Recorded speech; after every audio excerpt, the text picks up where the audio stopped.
Hello and welcome to HSM 410. For today's class, we are going to be talking about information science and the foundation of knowledge.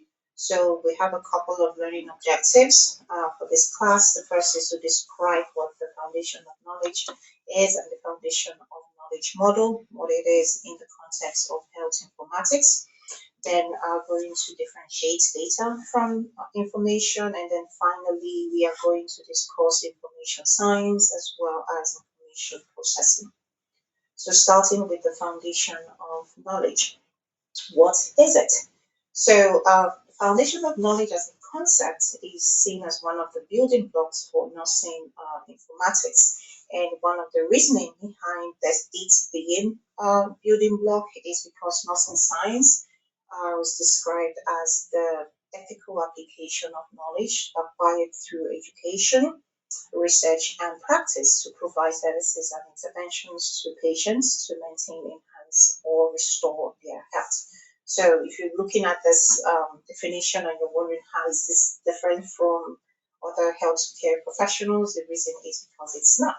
It's applicable to other health professions. It's not something that is restricted to nursing alone in the sense that, in the course of being a healthcare provider, you are also, sorry, healthcare professional, you are also expected to ethically apply the knowledge that you acquire through education, research, and practice in order to provide healthcare services and interventions to patients. You're just kind of doing it in a different way from the way a nurse would. So likewise, the foundation of knowledge and its model is not restricted to nursing alone. But at the heart of it, foundation of knowledge is concerned with how knowledge is used to meet the needs of the healthcare delivery system.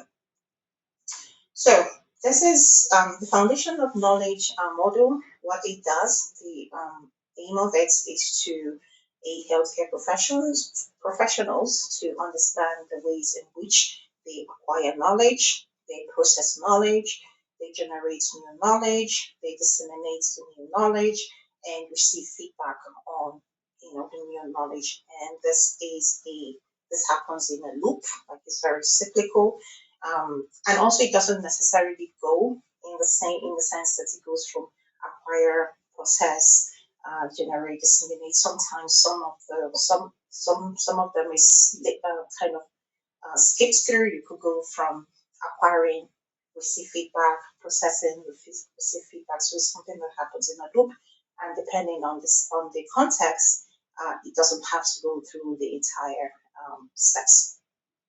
And this is what the model looks like. As you can see, there's a lot of overlapping that happens with knowledge acquisition, knowledge dissemination, generation, processing, and you have feedback being something that is all around them. It's kind of happening, there's feedback in each process that it's going into, and then we have information data, all the other things being at the foundation or at the base of this knowledge acquisition and stuff. So I'm going to use a case study to illustrate what foundation of knowledge is. We have Tom H., who is a registered nurse who works in a very busy metropolitan hospital emergency room. And say on this day, he admitted a 75-year-old man whose wife brought him in because he was having trouble breathing. So in the first in the illustration of what knowledge acquisition is, Tom immediately clips a pulse oximeter to the patient's finger and performs a very quick assessment to the patient's other vital signs. So this is knowledge acquisition because prior to putting the pulse oximeter, he doesn't know, really what's going on with the patient in terms of especially his other vital signs. So he's acquiring knowledge about the patient's condition by doing this quick assessment. And he's also discovering a rapid pulse rate and decreased oxygen saturation through that. So this becomes a knowledge acquisition for Tom. So, this was a mistake, sorry. And then Tom then determined that the patient was not in immediate danger, and therefore he doesn't require intubation, and therefore he focuses his initial attention to easing the patient's labor breathing by elevating the head of the bed and initiating oxygen treatment. This would fit into knowledge processing because now he determined, based upon the reading with the pulse oximeter, that the patient was not in immediate danger, so he was able to process the information that he acquired and decide, okay, patient is not in immediate danger, so it doesn't require intubation. And then he went on to generate new knowledge in the sense that he is now, he elevated the head of the bed and initiated oxygen treatment so that this way new knowledge is generated in terms of how the patient is going to respond to those actions that he took or the interventions that he made. So then Tom continues to assess the breathing status of the patient as he continues to do his head to toe assessment of the patients. And then when he was done with that, he records these observations in the patient's chart, which subsequently leads to the diagnosis and additional intervention. And this would be an illustration of feedback because he was able to get feedback based off on how the patient's breathing status happened when he elevated the head of the bed and initiated oxygen treatments. And from the feedback that he got, he was able to record it in the patient's chart, which becomes knowledge dissemination. So you can see how the foundation of knowledge model is kind of happening with this case study. So we move to the second learning objectives. Oh, I'm sorry, I will skip through that. So healthcare professionals, the reason why we need to understand what the foundation of knowledge is because they are, we are we are knowledge workers. We work with information, generate information, and as well as use knowledge as a product of healthcare. And we acquire the knowledge and try to provide convenient and effective means of capturing and storing knowledge. We engineer knowledge, we design, we develop, we implement, we maintain knowledge, and we manage knowledge capture process expertise, as well as we develop knowledge, generate knowledge, we change and evolve knowledge based on the task at hand and the information that is available to us.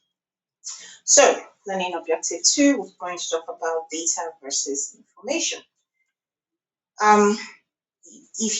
If you have taken other courses that are related to healthcare data, you might have heard where the term data has been said very often, and you might wonder, so how does that differ from information?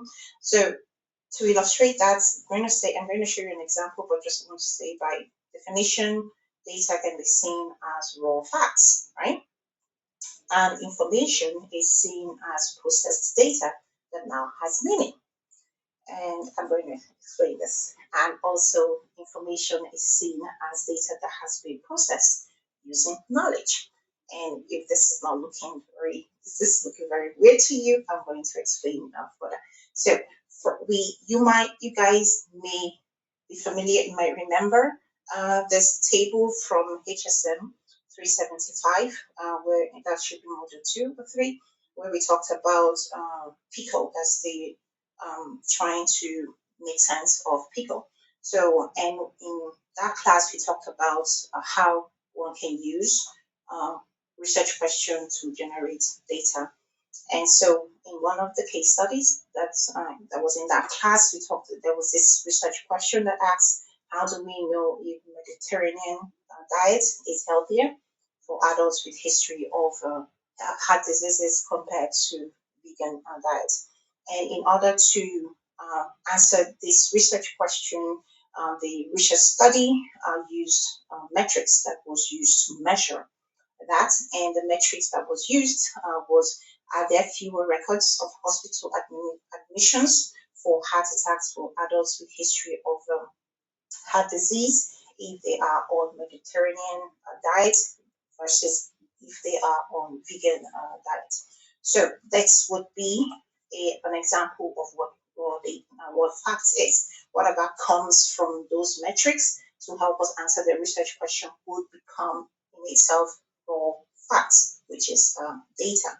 Now, what information would be in this case would be when you interpret the data, for example, and you have data that will then take the data and interprets the metrics in helping to identify the health outcome of the population, whereby this first case study where we used to measure, where we used fewer records of hospital admissions, or we looked at hospital admissions, we used that to determine that Mediterranean diet was healthier for adults with history of heart diseases because they were less likely to be admitted at the hospital for heart attacks. So you can see that we have taken raw facts and made it into information because we have processed it with the knowledge that we have, the knowledge that goes into how to do data analysis, how to do data interpretations, and how to get all of that done. Then we have information that has now been processed from data. So that's kind of the way of helping you to visualize how data differs from information. So, in order for information to be valuable and meaningful, it must be accessible, must be accurate, timely, complete, cost effective, flexible, reliable, and relevant, all the other things. And if these terms kind of sounds a bit familiar to you, this is because we covered it in HSM 375, where we talked about data integrity. If you remember in the outcome ALCOA principle, we talked about how data needed to be attributable, needed to be eligible, original, accurate, and all the other things that we looked at. So this is one of the things that has to be considered when you are looking about data quality, data information, quality of data. Remember, in order to get your data has to be of high quality for you to be able to get a high quality information. If your data is of poor quality, the information you get out of it is going to be poor quality and it's not going to be useful or valuable in a healthcare setting and could potentially be dangerous. So data can be dirty, can be referred as being dirty, and this happens in a situation whereby there are errors in the database, depending on how you recorded, you collected the data. You may have duplicates. The data may be incomplete, or it may be from outdated records. So very important thing is to determine the quality of your data in terms of whether it's dirty and stuff. And if your data is dirty, first things first, you need to clean it up. Cleaning it up requires removing the duplicates, trying as much as possible to complete it, and if it's an outdated record, not using it and find newer records. So that would be ways to clean up the data. So the quality of data that we process, that we need to process into information needs to be of high quality in terms of you've cleaned it up, and it needs to have high data integrity. Otherwise, it's going to kind of ruin the quality of the information that we get out of it. So, for quality information to be valuable, to be of high quality, it's important, that we consider things like accessibility, verifying it and being able to reproduce it, and a number of the things that we talked about in terms of the quality of data. So it's very, very important that we are paying attention to all of this. Right, so we go to the third learning objective. Here we're going to talk about information science and information processing. So start by kind of defining what information science is and what information system is. Information science is defined as the study of the application and usage of information and knowledge in organizations and the interfacing of or interaction between the people, organization, and their information system. So you can look at it as a study of information systems. An information system is defined as a combination of hardware, software, telecommunication networks that people build, use to collect, create, distribute useful data, and is typically in an organizational setting. And the very important thing to note about information system is that it is designed specific to the organization's goals or context or settings. So, for an instance, the information system of a huge hospital like the Mayo Clinic is not going to look the same as, let's just for example, a small clinic in rural Mississippi, for an example. And this is because the Mayo Clinic is dealing with primary care, secondary care, tertiary care, and all manner of that. And it has hundreds and hundreds of employees, of healthcare workers, and some non-healthcare workers, and is employing hundreds of people with different, specialties. Some of them that have received healthcare training, and some of them that have not. And it also dealing with thousands and thousands of patients on a daily basis. A small clinic in rural Mississippi is likely going to be only primary care and maybe dealing with a much smaller population who have a much smaller need versus that of the Mayo Clinic. So, as you can imagine, the information system for this rural clinic is not going to be the same as the Mayo Clinic. The Mayo Clinic is going to be a lot more complex and a lot more sophisticated because of the needs, the specific purpose of the clinic, while that of the rural primary care is not going to be as complicated or as that. So it's very much dependent on the proposal within the organization. So information science enables the processing of information. It's very much an interdisciplinary science that involves different aspects from different types of subsets of science. You have the computer science, you have to take into account some information, some knowledge from computer science, some information from cognitive science, some information from social science, some information in communication science, and some knowledge of library science. So there's a lot of information, a lot of knowledge bases that information science is kind of borrowing concepts from in order to come up with the way that it looks at healthcare data.